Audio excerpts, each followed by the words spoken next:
Sancheti hospital Pune आणि गोदामे प्रतिष्ठान कोपरगाव यांच्या संयुक्त विद्यमाने आंबेडकर जयंतीच्या दिवशी कोपरगाव नामदेवराव परजणे लॉ कॉलेजमध्ये मोफत अस्थिरोग निदान शिबिराचे आयोजन करण्यात आले आहे।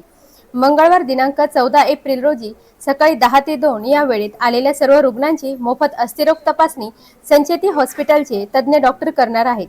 या शिबिराचा लाभ घेण्याचे आवाहन संचेती हॉस्पिटलचे जनरल मॅनेजर श्री चौबे व गोदामे प्रतिष्ठानचे संस्थापक अध्यक्ष श्री आदिनाथ ढाकणे, सुप्रसिद्ध चित्रपट अभिनेते चिन्मय उदगीरकर यांनी केले आहे। नमस्कार, मी चिन्मय उदगीरकर। आमची गोदामे प्रतिष्ठान ट्रस्ट कोपरगाव आणि संचेती हॉस्पिटल पुणे यांच्या संयुक्त विद्यमाने कोपरगावमध्ये 14 एप्रिल रोजी सकाळी 10 ते दुपारी 2 या वेळेमध्ये नामदेवराव परजणे पाटील लॉ कॉलेज इथे मोफत अस्थिरोग तपासणी शिबिर संपन्न होणार आहे कोपरगावकरांच्यासाठी। त्या सगळ्या कोपरगावकरांनी शिबिराचा लाभ घ्यायचा आहे। Thank you so much. जय गोदाबाई, जय त्र्यंबकराज।